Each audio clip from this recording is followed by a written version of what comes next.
let's get into these receipts.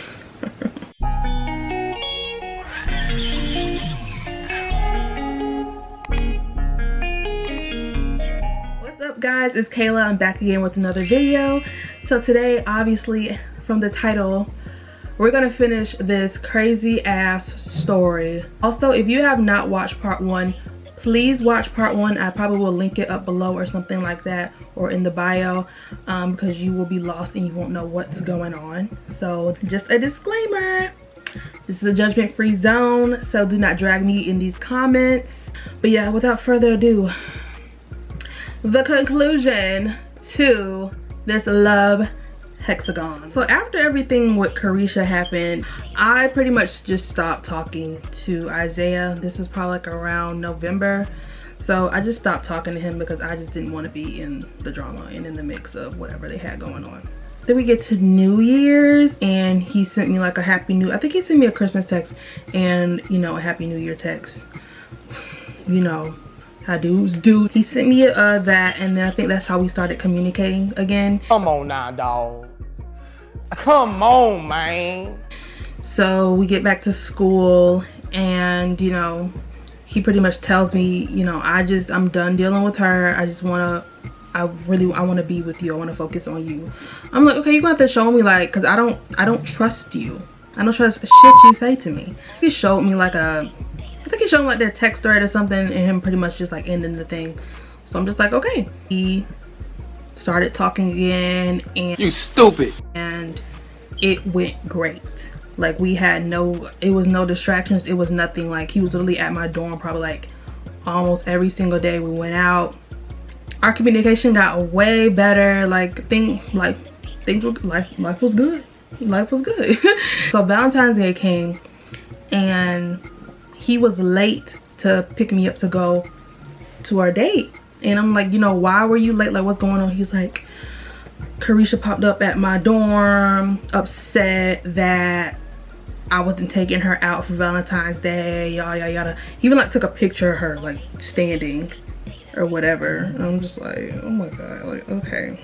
We were like on this great streak, and then as niggas do, they fuck up. Me being the goofy, I had went through his phone again because I don't think he changed his password. Like, he didn't change his password, but I saw him communicating with another ex from a school he transferred from. We got to this big argument and we stopped talking for like 2-3 weeks. We stopped at class in probably one of the most random buildings in Kennesaw, and he somehow was there and he saw me and he was just like, yeah, can we talk or something like that. He's like, I'm gonna text you. I'm like, okay, I don't give a fuck.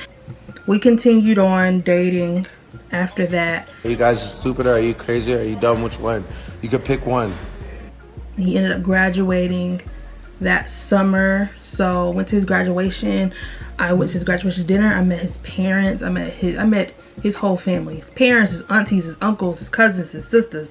Like, I met everyone. And even that night, like, I went out with his cousins, his cousins, and Joe. Like, we all went out and celebrated that night. Like, it was a good ass time.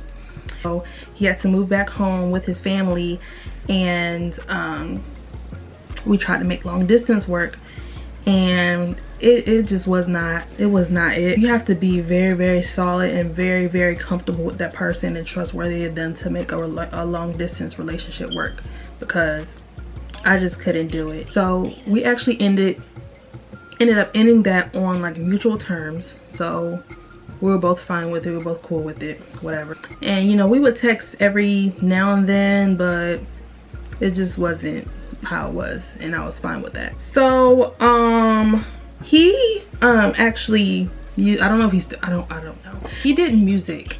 So on Twitter, he had posted like a song or something. You know how your likes can pop up on Twitter. I saw on Twitter one of his likes was from Carisha. So me being a female and me being nosy, I went on her page and I saw in one of the places was where he lived, and the state where he lived is like Iowa. Like, who travels to Iowa like for fun. Like no one, there's nothing there. So when I saw that, I was just like, oh wow. Not saying that in like a hurt standpoint, it was just because it was so much stuff that he had told me about her that, you know, I was just, it was like a funny wow. It was like, wow, like you going back there, like what the hell. So it wasn't even nothing like me being jealous. So that was the only thing I said about that.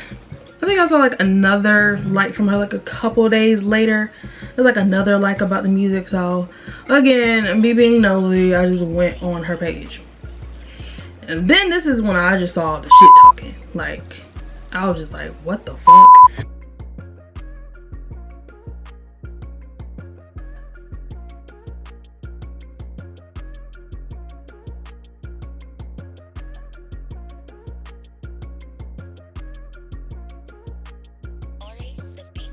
I'm the side hoe, I'm the side this, but you were the one who was mad you couldn't go out for Valentine's Day. You were the one, if I remember correctly, you were the one who was not at, you know, the graduation dinner or anything. So you were mad at all that, but I'm a side hoe. I'm just like, where was this energy when you asked to come to my house and cried on my couch about how he was treating you wrong and doing all this stuff? You didn't say nothing about me being a side bitch then. You didn't say anything about rebound then. Like, you could have said all this in that text message without even having to come to my house. So I seen all that. I'm just like, this is so childish and petty, but I had time that day. I felt like being childish and petty. And I'm never the childish and petty one, but I felt like being childish and petty that day. So I went ahead and tweeted. I never said anything about this girl like on social media at all, you know, because like I said in my other story, like when we were talking and stuff on my couch and everything, you know, I felt bad for her. Like, you know, at the end of the day, like he was just playing mind games with everybody. So I felt bad. Like I had no beef with her or anything.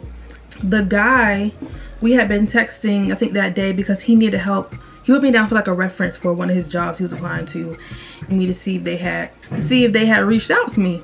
And so honestly, like at this time, like I was prepping for a exam in a class, so I was not even responding to my messages. But he was just like,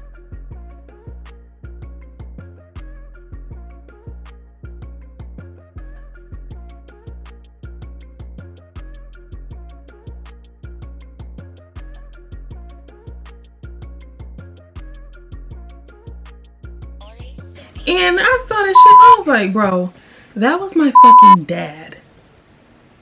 Since you got your degree and you know every fucking thing.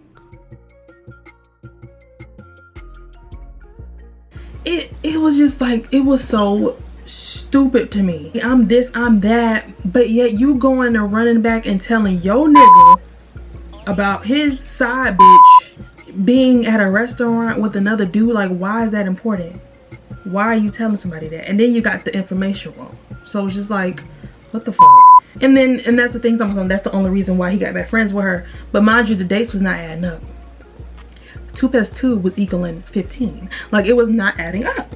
She said all this before I even went to the restaurant with my dad. So I'm just like, you know, I'm just like, you can have your thing, you can do that, but y'all leave me out of whatever. Because it's like, I'm putting drama for no reason, because I'm not even like at that point I was not dealing with him, I was not talking to him.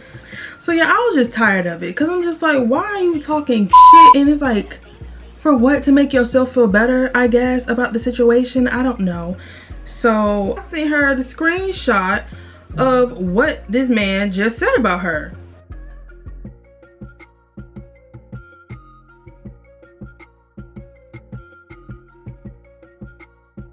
No, it wasn't for validation to make me feel better or anything. It was just for you to see that this is nothing to win. Doing what, like a failed relationship with a guy who does not know how to deal with one woman at a time? Like, what was there? There's nothing to win. There's nothing to gain.